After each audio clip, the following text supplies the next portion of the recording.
이번 시간에는 우리 부팅 오류에 대해서 같이 한번 살펴보도록 하겠습니다. 자, 부팅 오류가 발생했다. 그러면 이제 컴퓨터 전원이 안 들어오거나 아니면 제대로 부팅이 안 될 때, 그때 이제 얘기하는 거죠. 첫 번째 거요. 전원이 들어오지 않는다. 전원이 안 들어오면 일단은 선 먼저 확인해보고 선에 이상이 없다. 그러면 전원 공급기 이것도 이제 확인해 보셔야 돼요. 전원 공급 장치가 됐던 메인보드가 됐던 이런 게 불량이다. 그러면 이제 부품을 교체하거나 AS 요청하면 되겠죠. 그 다음에 삐 하는 소리만 나고 컴퓨터가 안 켜져요. 그러면 이제 램이 제대로 꽂혀 있는지 혹시 먼지 같은 게 끼어 있지 않은지 확인하셔야 돼요. 그 다음에 CPU가 제대로 꽂혀 있는지 확인하셔야 되고요. 그 다음에 VGA 카드에 이상이 있나 없나 그것도 확인해 보셔야 됩니다. 그 다음에 이제 이런 에러 메시지가 나올 경우에 이제 시모스 셋업에 들어가서 하드디스크가 인식이 됐나 안 됐나 확인하셔야 돼요. 만약에 인식이 되지 않을 경우에는 바이오스 설정을 초기화를 해요. 그리고 나서 부팅을 하셔야 됩니다. 그 다음에 하드디스크가 만약에 불량이 있다. 하드디스크 불량이다. 그러면 이제 AS 요청해야죠. 그 다음에 두 번째 이런 메시지가 나타났다. 그러면 이제 부팅에 필요한 디스크를 찾을 수 없다는 오류예요. 그래서 우리가 윈도우 CD를 집어넣고 다시 복구를 수행해 줘야 됩니다. 그 다음에 바이오스를 바이오스 업데이트를 했는데 부팅이 안 돼요. 그러면 이제 롬 바이오스 손상이 있는지 확인을 하셔야 되고요. 그리고 메인보드도 점검 한번 해봐야 돼요. 만약에 이상이 있으면 AS 요청해야 되겠죠. 그 다음에 이제 네 번째 이런 에러 메시지가 떴다. 그럼 이제 드라이버 구성이 잘못됐다는 의미거든요. 하드디스크 구성하는 정보가 시모스에 정확하게 설정됐는지 확인하고 변경을 하셔야 돼요. 자, 이런 영어 메시지가 나와도 크게 걱정할 게 없어요. 여기 보면 다 영어로 써 있거든요. 여기 보시면 디스크라고 나왔죠. 디스크다 그러면 하드디스크 얘기한다 라고 그렇게 이해하시고요. 그리고 여기 보면 부트라고 돼 있죠. 부트다 그러면 이제 부팅 생각하시면 되고요. 그 다음에 여기 보게 되면 이제 드라이버 하고 나옵니다. 드라이버 구성이 잘못됐을 때. 이렇게 해서 영어 메시지 중에서 단어 몇 개만 가지고도 이게 대책 같이 연결지어서 좀 공부하시면 될 것 같아요. 하드디스크 오류는 시스템에서 하드디스크를 인식하지 않거나 아니면 부팅 파일이 손상됐을 때 그때 이제 주로 발생하는 오류입니다.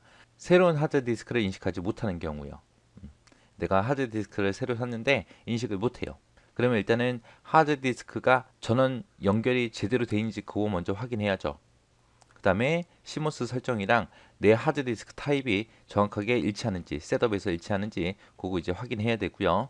그리고 하드디스크의 파티션이 올바르게 설정됐는지 확인해야 됩니다. 그리고 하드디스크에 연결된 케이블 핀이 맞게 연결되는지 그것도 확인해야 되고요. 바이러스 때문에 시모스 정보가 수정될 수 있어요. 수정될 수 있기 때문에 일단은 바이러스 검사를 먼저 한번 해줘도 됩니다. 그리고 하드디스크에 점퍼 스위치가 제대로 설정되는지 확인해야 돼요. 점퍼 스위치 이게 이제 마스터다 슬레이브다 그거 이제 설정해 주는 거거든요. 그 설정이 잘못돼도 인식을 못해요. 시모스 셋업에 보게 되면 하드디스크 정보를 가지고 있는데 그게 지워져서 하드디스크 인식을 못하는 경우도 있습니다.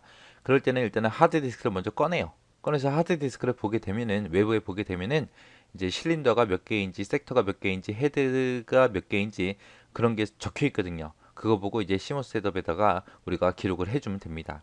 그리고 시모스 셋업에 오토 디텍터 기능을 이용해서 그렇게 시모스 셋업을 설정해도 됩니다. 그 다음에 이제 시스템 파일이 됐던 부트 섹터가 됐던 이런 게 손상된 경우요. 손상됐을 때는 부팅 가능한 일단 CD 가지고 일단은 부팅을 해요. 부팅을 해서 시스템 파일을 우리가 전송을 해주면 돼요. 아니면 디스크 검사로 부트 섹터 복구를 해도 됩니다. 이렇게 해서 에러 종류와 대책에 대해서 알아봤는데 하드디스크 같은 경우에는 시험에 예전에 어떤 게 나왔냐면은 하드디스크 인식 여부랑 관계없는 거 찾아라 그러고 나왔거든요. 그때 이제 정답이 포맷이랑 관계가 별로 없다라는 거 그거 꼭 기억하셔야 돼요. 포맷을 하든 말든 일단은 인식은 먼저 해야 돼요. 에러 종류하고 대책 잘 기억하시기 바랍니다. 자, 첫 번째 거요. DVD롬 구동 시 소음이 심한 경우, 소음이 심하다 그러면 일단 집어넣은 DVD 있죠. 그게 휘어져 있는지 안 휘어져 있는지 확인 먼저 해줘야 돼요. 근데 휘어져 있지 않아. 그러면 이제 본체에다가 이제 DVD롬을 고정시켰을 거 아니에요. 그때 이제 고정 나사가 지나치게 너무 세게 조여져 있지 않은지 그거 이제 확인해 주면 됩니다. 그 다음에 이제 잘못된 연산을 수행하였습니다 라는 메시지가 나타나는 경우요. 얘는 이제 특정 프로그램을 실행하는 도중에 발생한 경우 해당 프로그램에 버그가 됐든 손상이 됐던 이런 걸 확인하고 버그나 손상이 있다 그러면 이제 재설치를 하는 게 좋습니다. 그리고 해당 오류가 계속해서 발생한다 그럼 이제 아예 그냥 윈도우를 재설치해야 돼요. 그 다음에 하드웨어가 정상적으로 작동하지 않은 경우요. 하드웨어가 정상적으로 작동하지 않는다. 그러면 일단은 해당 장치가 고장 났는지 안 났는지 확인을 해야 되고요. 같은 장치가 여러 번 설치되어 있는지 그것도 이제 확인 한번 해줘야 돼요. 그래서 만약에 여러 번 설치됐다 그러면 이제 중복 설치된 건 전부 다 삭제를 해줘야 됩니다.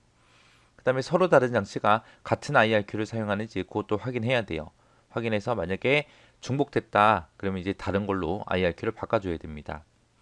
그 다음에 설치된 장치에 적합한 드라이버가 설치되는지 그것도 확인 한번 해줘야죠. 그 다음에 이제 네 번째 거요. 시모스 셋업할 때 비밀번호를 내가 걸 수 있는데 그 비밀번호를 잊어버린 경우요. 비밀번호 잊어버렸다 그러면 이제 메인보드에 장착되어 있던 배터리 있죠. 그 100원짜리 동전 크기만한 배터리가 하나 있는데 그거를 뽑아요. 뽑았다가 다시 장착하게 되면 시모스에 설정된 비밀번호가 지워집니다. 그리고 나서 내가 새 비밀번호 다시 지정해 주면 돼요.